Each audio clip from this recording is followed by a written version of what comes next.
Actes chapitre 20.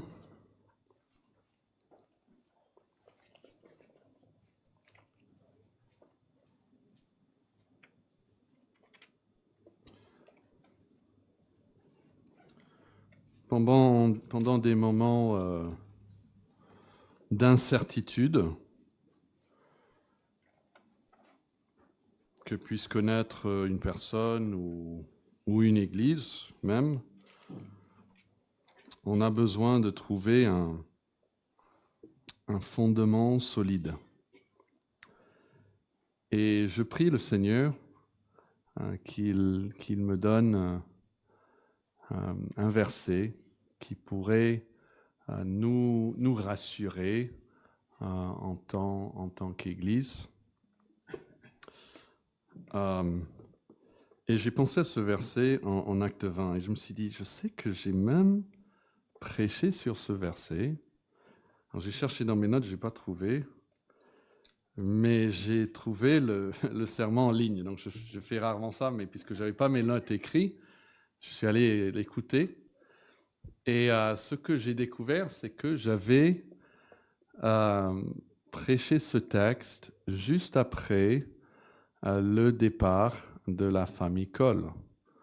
Alors, il n'y a pas grand monde ici qui était membre quand il y avait la famille Cole avec nous, mais nous avons collaboré ensemble pendant 12 ou 13 ans en tant que deux familles.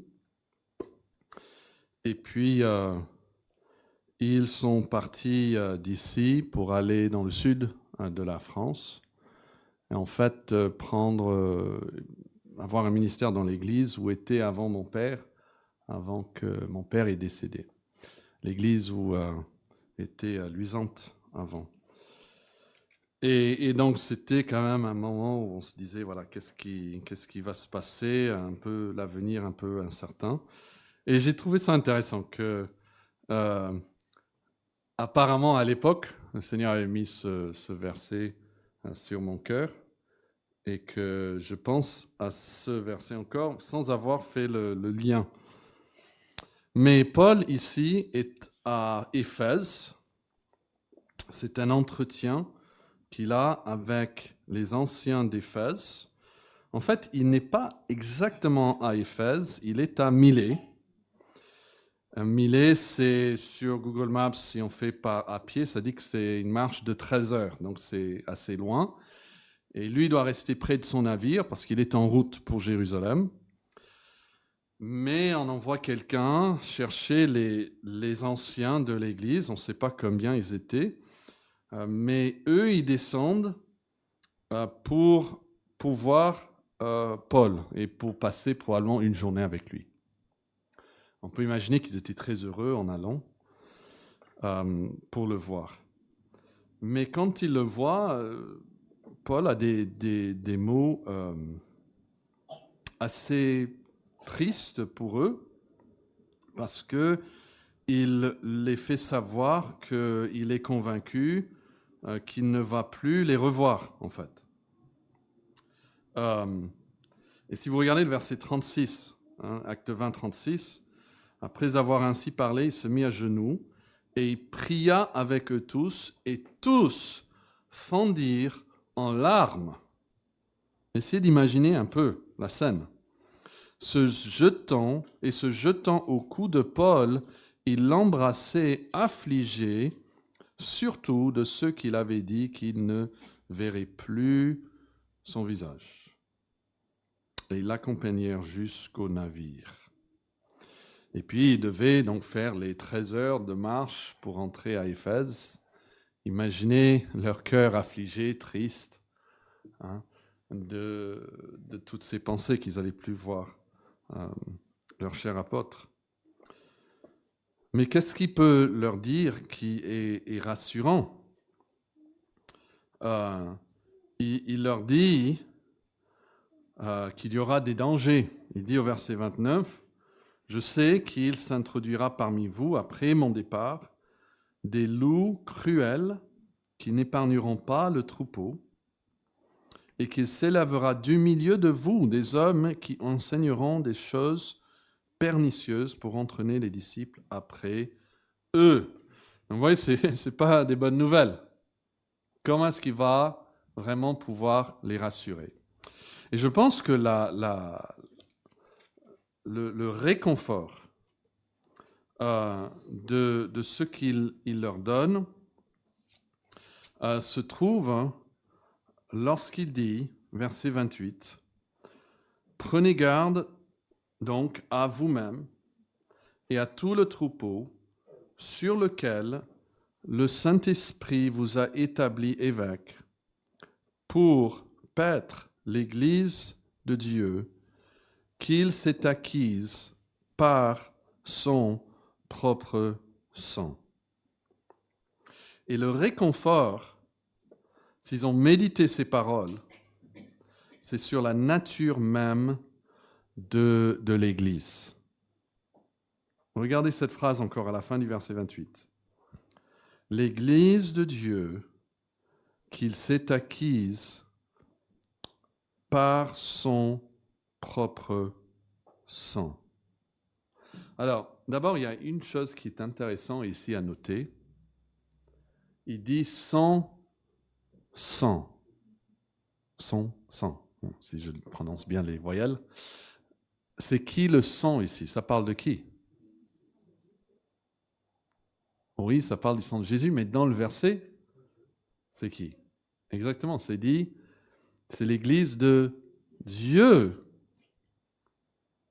qui s'est acquise par son sang. Donc ça renvoie à Dieu. Nous savons que ce n'est pas le Père qui a donné sa vie. Le Père n'a jamais pris chair.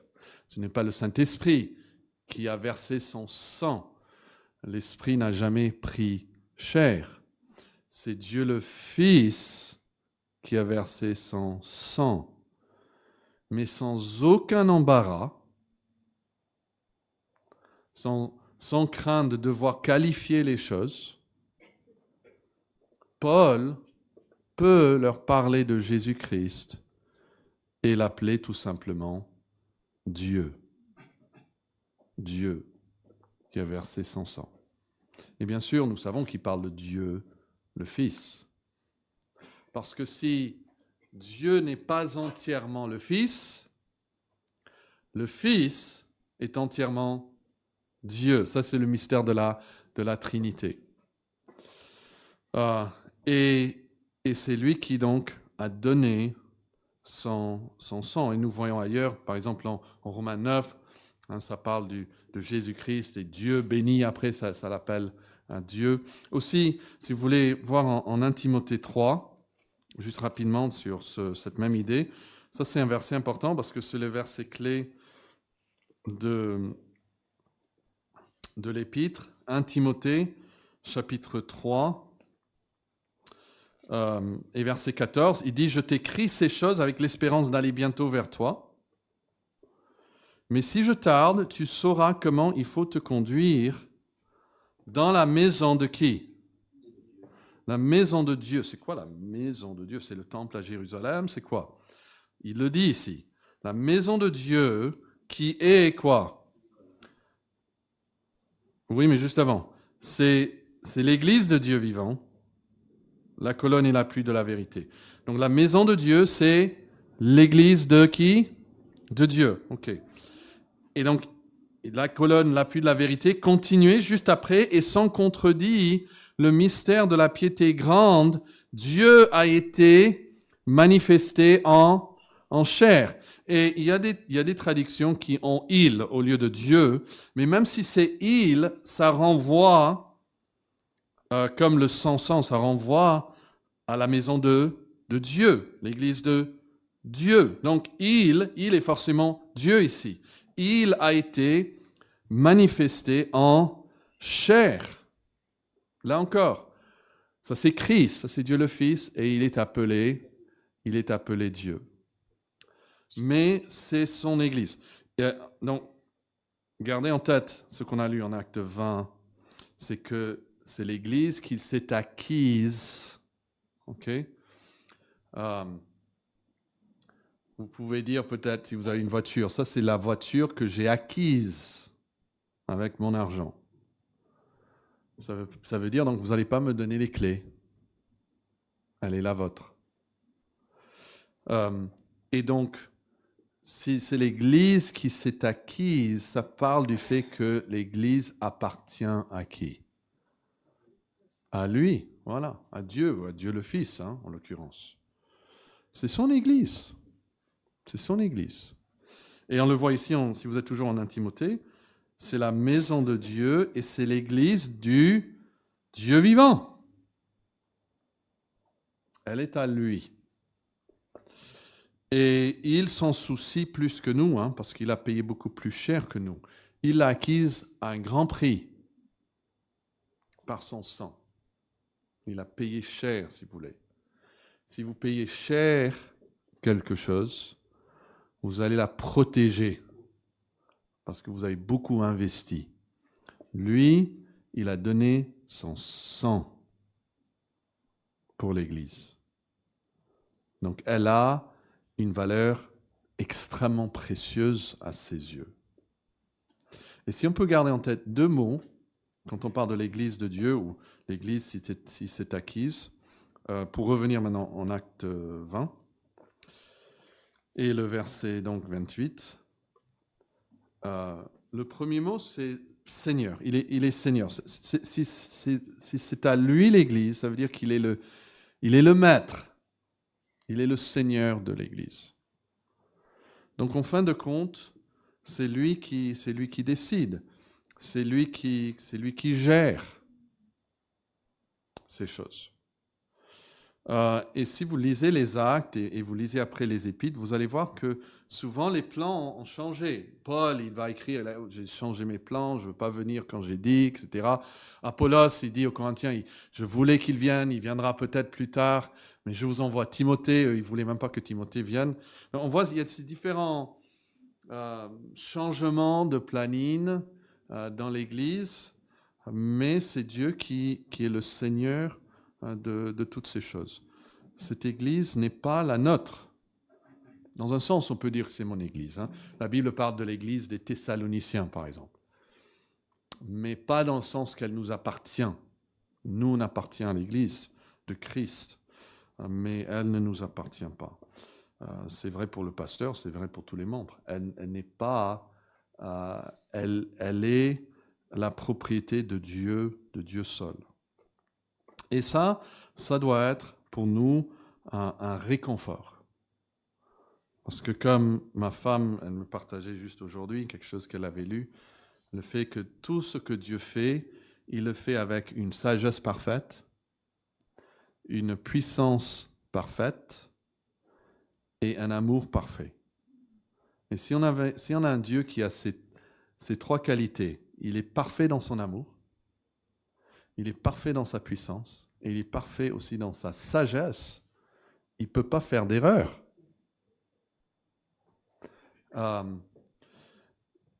Et donc, il est le Seigneur de l'Église. Mais il souligne ici aussi, pour aller vite, au verset 28, le fait qu'il a acquise par son propre sang. Et ça nous fait penser à la croix. Pierre va dire que vous avez été racheté à un grand prix, pas avec de l'argent, de l'or, mais avec quoi? Le sang précieux. Le sang précieux de Christ. Et donc, il n'est pas seulement notre Seigneur, il est aussi notre Sauveur. Le sang nous fait penser à ce fait qu'il est notre Sauveur.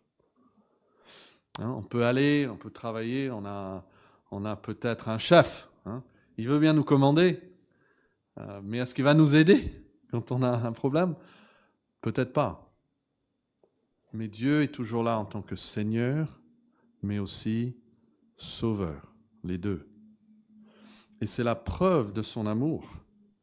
Et juste pour vous donner, pour clore un autre verset dans ce domaine, sur le fait qu'il est notre Sauveur. Romains 8, vous connaissez, si vous avez connu le Seigneur depuis un certain temps, je suis sûr que vous connaissez Romains 8, 28. Nous savons du reste que toute chose concourt au bien de ceux qui aiment Dieu, de ceux qui sont appelés selon son dessein. Mais continuez, car ceux qu'il a connus d'avance, il les a aussi prédestinés à être semblables à l'image de son Fils, afin que son Fils soit le premier-né de beaucoup de frères. Et ceux qu'il a prédestinés, il les a aussi appelés. Ceux qu'il a appelés, il les a aussi justifiés. Et ceux qu'il a justifiés, il les a aussi glorifiés. Et que dit-il juste après? Que dirons-nous donc à l'égard de ces choses? Si Dieu est pour nous, qui sera contre nous? Oui, ok. Mais quelle est la preuve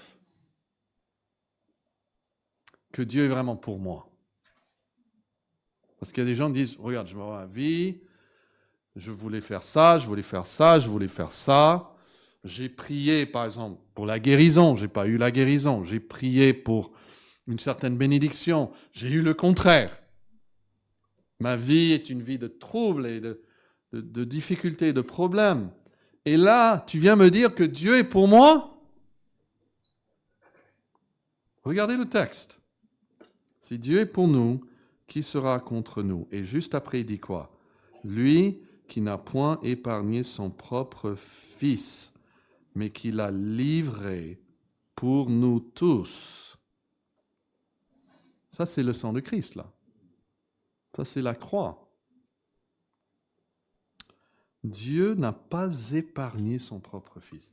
Pensez quand Jésus prie là, dans le jardin. Il dit, si c'est possible, au Père, éloigne cette coupe de moi. Et nous pensons souvent à Dieu le Fils, en train de dire, oui, mais non pas ma volonté, mais que la tienne soit faite. Et c'est bien de penser, de se mettre un peu à la place du Fils. Ce verset nous invite à nous mettre à la place du Père. Son Fils est là, son Fils pleure. Il lui demande de l'épargner. Humblement. Et le Père fait le choix de ne pas épargner son propre Fils. Et il l'a fait pour nous tous. Ce qu'il dit ici.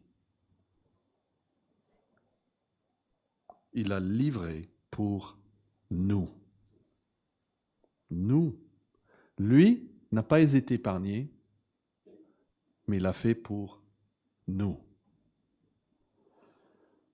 Et donc il dit, si vous réalisez ça, vous allez tirer cette conclusion. Comment ne nous donnera-t-il pas aussi toutes choses avec lui? S'il a fait le plus grand, il fera aussi le plus petit. En fait, nos soucis, nos tracas de tous les jours, c'est tellement petit au problème d'être en inimitié contre Dieu, d'avoir la colère de Dieu sur nous. Ça, c'est le gros problème.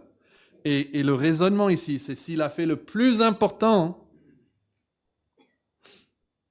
bien sûr, il va faire le moins important. Et il va faire tout ce qui est nécessaire pour nous. Et ça, c'est vrai pour nous en tant qu'individus, mais l'Église locale aussi, et c'est pas le beau mot, mais c'est l'invention de Christ. C'est pas nous qui avons pensé à ça. C'est Dieu qui a conçu ça. Et il est le chef de l'Église, il est la tête de l'Église. Et Dieu Éphésiens a dit même que Dieu l'a établi chef de toutes choses pour l'Église. Nous, vous allez aux infos, ils vont jamais vous parler de l'Église, Ils vont parler d'Israël, de la Russie, de la France, etc. Et la Bible dit en Ésaïe que les nations sont comme une quoi? Voilà, une goutte d'eau sur la balance. Et les îles sont comme une fine poussière qui s'envole. C'est rien, en fait. On va arriver au ciel, on va dire mais on peut parler de Poutine? C'est rien. Oui, mais Alexandre le Grand, c'est rien. César, c'est rien. Les États-Unis, c'est rien. Mais vous savez, ça sera l'Église que Christ a rachetée par son sang. Et ça sera ce qu'il a appelé. C'est vrai, pas beaucoup de nobles, pas beaucoup de riches, pas beaucoup de puissants. Mais la Bible dit que notre vie actuellement est cachée avec Christ en Dieu. Notre noblesse ne se voit pas. On ne peut pas marcher dans la rue. Ah, il est en Christ, waouh! C'est pas ça, c'est caché. Mais la Bible dit quand Christ sera révélé, parce que Christ aussi il est caché, mais quand Christ lui-même et sa gloire sera révélée, alors nous aussi, nous serons révélés comme étant à lui et en lui et de son peuple et son Église. Et ça, c'est le réconfort que nous pouvons avoir.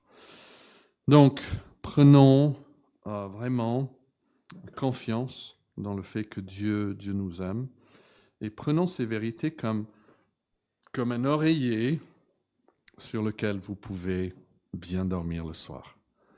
Il n'a pas abandonné son Église, loin de là. Il a payé tellement cher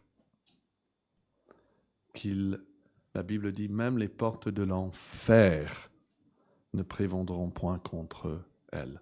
Et si nous faisons partie de cette Église, eh bien nous aussi, nous serons protégés. Que Dieu nous aide donc ce soir à prier avec cette foi et cette confiance.